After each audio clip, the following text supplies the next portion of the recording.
마그네슘. 제가 마그네슘에 붙인 별명은 미네랄의 감초입니다. 미네랄의 감초. 저는 저희 병원을 방문하는 거의 모든 환자에게 수액 치료 시에 마그네슘을 사용하는 편입니다. 단 서맥, 중증 근무력증, 신장 기능 저하 증상이 있는 환자는 마그네슘 보충 치료 시에 주의해야 합니다. 체내 마그네슘의 60%는 뼈에 있고 27%는 근육에 들어있습니다. 마그네슘의 상당 부분이 근육에 분포하기 때문에 마그네슘이 부족해지면 근육 기능에 이상이 발생합니다. 대표적인 문제가 안검, 연축 및 종아리 근육이 뭉치는 증상입니다. 안검이 떨리는 대부분의 환자분은 마그네슘 수액을 맞으면 바로 떨림이 멈추는 것을 볼 수 있습니다. 근육의 마그네슘이 부족할 정도에 따라서 몇 시간 후에 재발하기도 하며 조직 내의 마그네슘이 충분히 보충될 때까지 경구제로 충분히 보충해줘야 합니다. OECD 국가 중에서 40대 이상 돌연사율이 가장 높은 나라가 한국인인데 저는 그 이유 중에 하나가 마그네슘 부족이라고 생각합니다. 심장 조직도 역시 근육으로 이루어져 있습니다. 심장 조직은 태어나서 한 번도 쉬지 않고 죽을 때까지 일해야 합니다. 근육이 수축과 이완을 반복하는 과정에서 마그네슘의 결핍이 근육 이완에 문제를 일으킬 수 있습니다. 그래서 심혈관 계통에 문제가 있는 40대 이상 성인 남성에게 제가 추천하는 영양제는 비타민 K2, 360, 마그네슘, 또 코엔자임 이렇게입니다. 여러분이 경구제로 드시는 마그네슘 중에서 30에서 40% 정도만 소장에서 흡수됩니다. 15. 증상이 있거나 수술로 인한 소장 적출수를 받으시는 분들은 마그네슘 결핍 증상이 발생할 수 있으며 그러한 질병이 없다고 하더라도 상대적으로 식단을 통한 마그네슘 섭취가 부족해지는 경우가 있습니다. 마그네슘은 300에서 600까지 생화학 반응에 관여합니다. 그래서 미네랄의 감초라고 부르기도 합니다.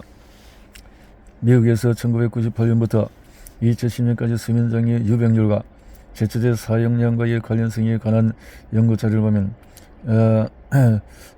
글라이포세이트 사용량이 증가함에 따라 수면장애 유병률도 증가하는 것을 볼 수 있습니다. 우리가 매일 먹는 음식 속에서 글라이포세이트가 우리의 수면을 위협하고 있습니다.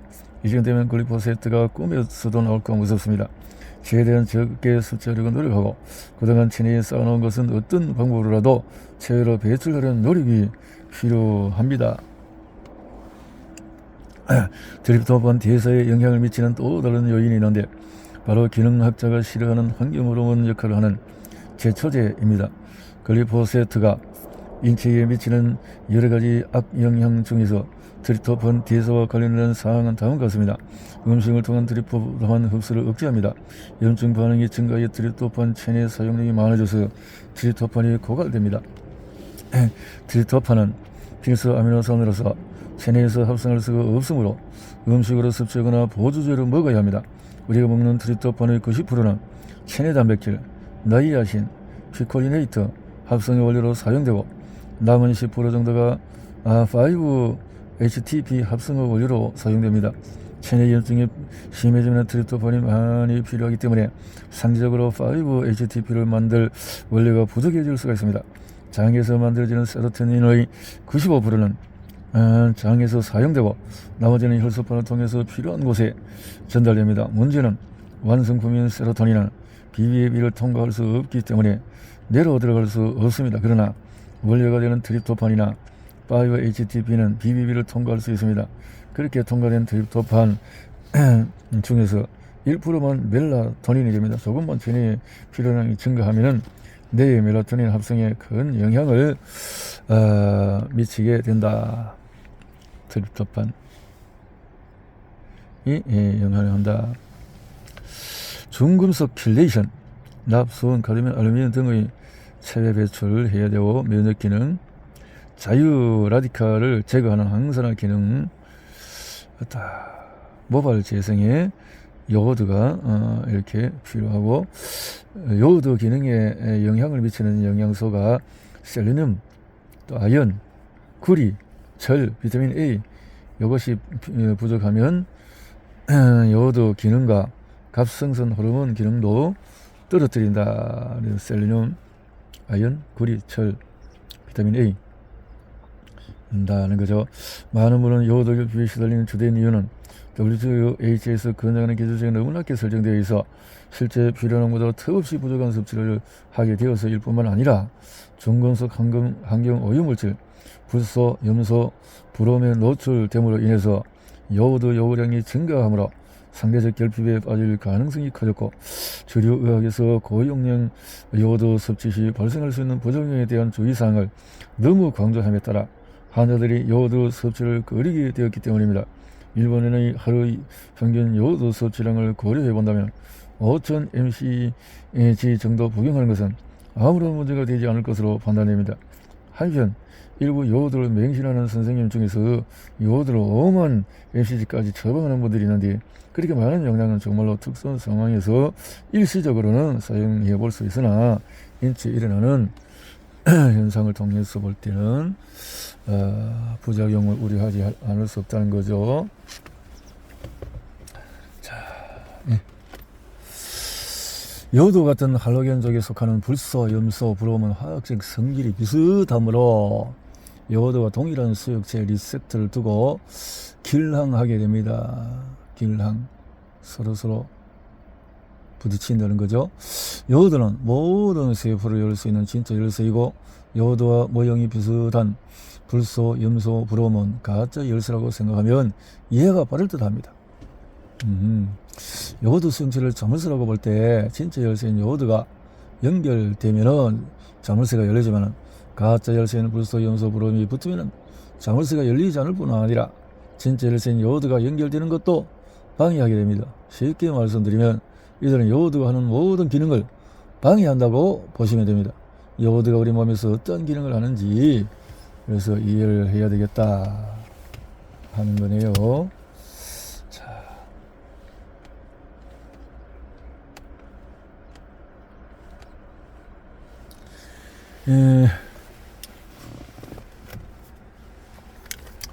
요오드가 하는 일을 잘 살펴서 해야 되겠다 생각이 되네요.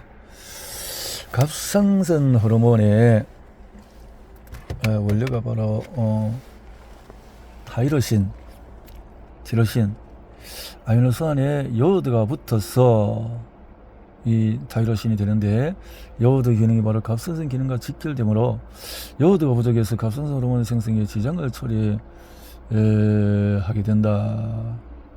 그래 되면은 선발이 차지고, 또 이것이 또 섭취되면은 전발이 따뜻해진다고 하는 거죠.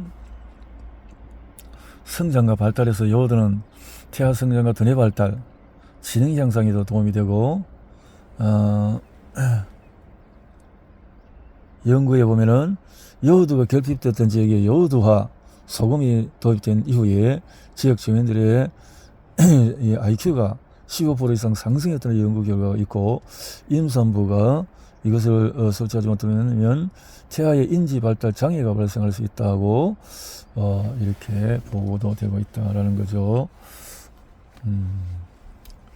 이렇게 필요한 영양소들이 부족하면은 우리 몸이 얼마나 망가지는가 하는 것을 알게 되네요. 블루라이트에 대해서, 블루라이트의 공격은 불면증에, 요즘 그래서 손에 핸드폰을 들고 있지 않은 사람은 찾기가 어려울 것 같습니다. 모든 사람이 손에는 핸드폰을 들고 수시로 들여다봅니다. 또 밤에는 TV에 앉아서 TV를 시청합니다. 모니터를 눈도 침침할 정도로 그렇게, 이것이 불면증을 유발하는 것이다라는 거죠. 또 원인은 과도한 커피 섭취와 또 장루스에 의한 트립토판이 부족하다. 트립토판, 그 스트레스로 인한 콜티졸의 증가, 업무성 밤낮이 바뀌는 직업 등 수없이 많습니다. 그 외에 제가 생각하는 문제 중에서 블루라이트의 공격입니다. 모니터에서 나오는 블루라이트는 눈에 산나 스트레스를 주고, 더 나아가서 뇌 속의 송가체에 의해 멜라토닌의 합성을 방해합니다. 블루라이트가 눈을 통해서 뇌로 들어오면 바로 송가체로 가는 것이 아니라 경추 부위의 상경신경절로 내려갔다가 송가체로 다시 올라옵니다. 그래서 간혹 경추부 문제를 해결해주면 불면증이 좋아지는 경우가 있다. 우울한 사람들이 단 음식을 찾을 때가 많다. 저혈당의 증상을 해결하기 위해서 단 음식을 먹고 혈당이 올라가면 뇌의 흥분 정체가 자극되어서 기분이 좋아지기 때문입니다. 그러나 이런 경우에 혈당 조절 과정에서 갑자기 혈당이 떨어지면 오히려 불안과 우울증 증상이 더 악화되는 경우를 보게 됩니다. 평소 식욕은 없는데 순간순간 단 음식이 당긴다고 느끼는 분은 세로토닌 부족 환자일 가능성이 큽니다. 세로토닌 우울증 부족. 우울증은 불면증과 연결되고 우리가 요오드를 꾸준히 섭취해야 하는 또 다른 이유는 요오드와 함께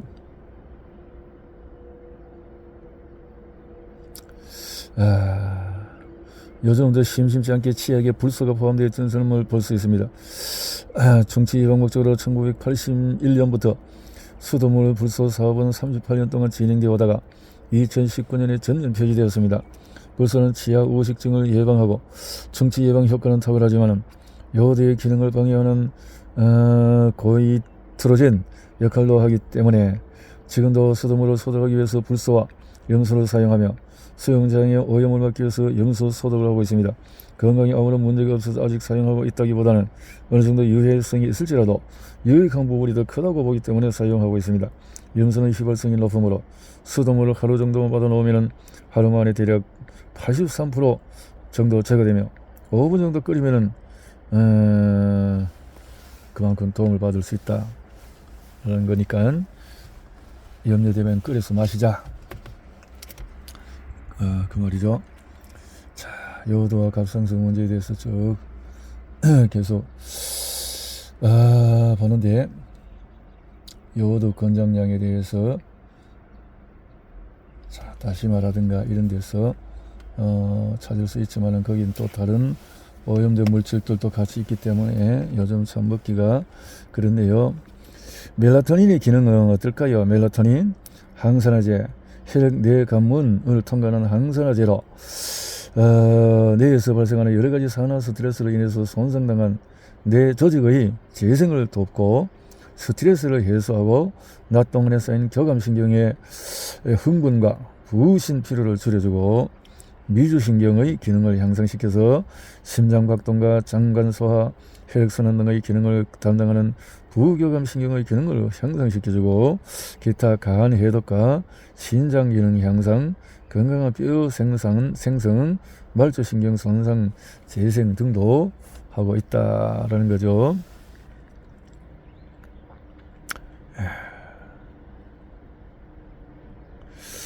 자, 이것이 비슷한 그 성질들이 아데노신이 들어가야 할 자리에 자물쇠에 카페인이 결합해서 수면을 방해한다. 카페인의 효과는 15에서 45분 이내에 나타나고 방광기가 6시간이기 때문에 오전에 카페인은 문제가 안 되지만 오후 6시 이후에 드시면 잠을 못 잘 수가 있는 것이다 말이죠. 멜라토닌 부족은 수면 호르몬인 멜라토닌이 부족하면 오랫동안 수면이 힘들어진다. 멜라토닌. 그 세로토닌과 멜라토닌의 햇빛을 많이 봐야 되는데 그래서 티로신, 트립토판은 섭취한 음식 속의 단백질 성분이 장관을 통해서 흡수되며 공급됩니다. 결국 나이가 들면서 위장 기능이 떨어져서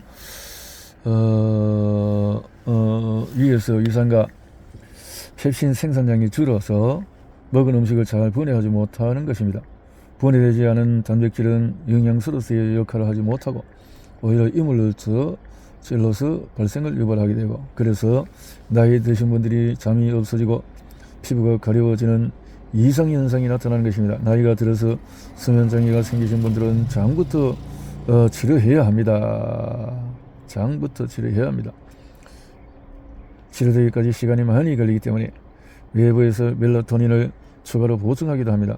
기능의학자들 중에서 수면장애가 없어도 스스로 멜라토닌을 섭취하는 분들이 있는데 멜라토닌이 우리 몸에서 하는 기능을 알게 되면 왜 수면장애가 없이도 멜라토닌을 복용하는지 이해하실 것입니다. 멜라토닌의 기능은 다음과 같습니다. 항산화제로서 역할한다. 혈액의 내 관문을 통과하는 스트레스를 조절하고 스트레스를 해소해주고 또 미주신경을 도와서 심장 박동에도 도움을 준다. 그 멜라토닌 부족하면 심장 박동 등등 모든 부분에서 기능이 힘들어진다. 또 다시 말해서 그렇게 봐야 되겠네요.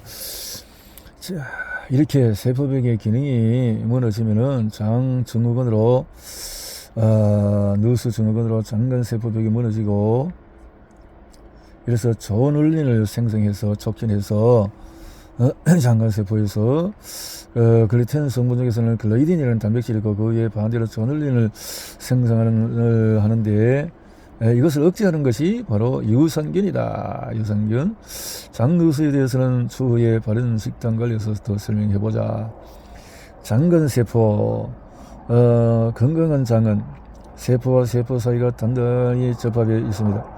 접합 부위가 느슨해져서 유해 세균과 이물질이 체내로 들어올 수 있게 만드는 것이 저눌린이고, 반대로 유산균은 장관세포 접합 부위를 단단히 결합하게 도와주는 기능을 합니다. 또한 장점막의 육모를 스트레스 상황에서도 건강하게 유지할 수 있게 도와준다. 콜레스테롤, 환경 조절 호르몬, 소로덮개에서 분비한 담즙이 장관에서 재흡수되는 것을 억제하여 혈중 LDL 콜레스테롤을 낮추는 역할을 한다. 유산균 견종에는 담즙산 분해를 돕는 견종이 있는데, 이런 유산균을 복용하면 담즙산의 체내 재흡수를 억제하여 혈중 콜레스테롤을 낮추고 담즙산과 함께 결합하는 POP 잔류성 유기 오염물질의 체외 배출에도 도움이 되어진다. 유산균. 환경조절물질. 유해 세균을 억제. 장내 세균은 다양합니다. 수많은 세균의 집합이라고 보시면 됩니다. 유익균과 유해균 모두 필요할 수 있지만 이런 상대적임을 이해해야 합니다. 이것은 간장 등등에 이렇게 많이 있는 것들이 유산균인데, 과거의 유산균에 대해서 잘 모를 때는 유산균이 잘 몰랐지만은 지금은 미생물을 복구하는데 엄청나게 크게 도움을 주는 것이다 라는 것을 생각을 하고, 자,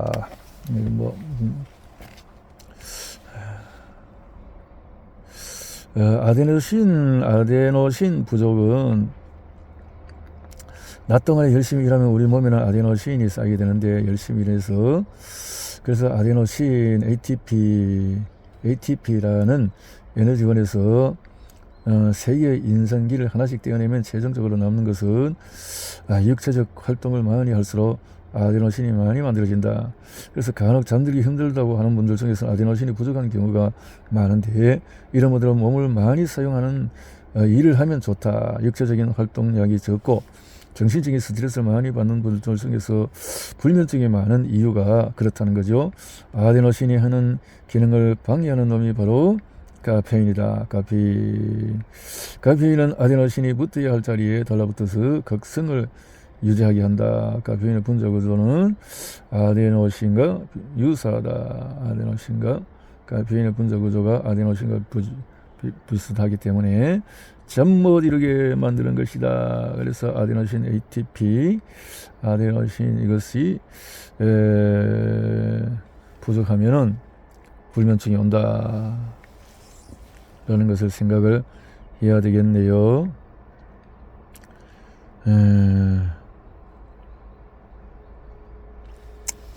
자, 오메가3 같은 것은 외국의 오메가3 허가 기준에는 산패뿐만 아니라 환경 오염물질에 대한 검사 기준이 있지만, 한국은 오메가3 허가 기준에 그것이 없다라는 거죠.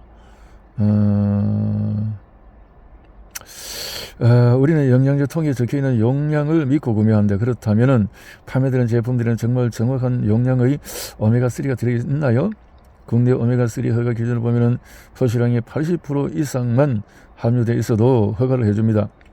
외국에서 판매되는 제품의 함량 검사를 해봤더니 표기 기준에서 100%를 넘는 제품은 32개 중에서 3개에 불과했고, 국내 허가 기준으로 볼 때도 80%를 넘는 제품이 8개에 불과했습니다. 간혹 환자분들에게 오메가3를 권해드리면 집에서 드신다고 하지만은 혈액 검사 결과 전혀 변화가 없을 때가 있습니다. 이런 경우 원래 다른 제품으로 바꿔 드시게 해보면 차이가 날 때가 있습니다. 소비자 입장에서 어떤 제품이 함량 미달인지 알 방법이 없으므로 될 수 있으면 믿을 수 있는 데서 찾아보면 좋겠다라는 거죠. 공정도에 따라서 가격이 올라갈 수밖에 없기 때문에 이런 부분을 좀 체크를 해보자.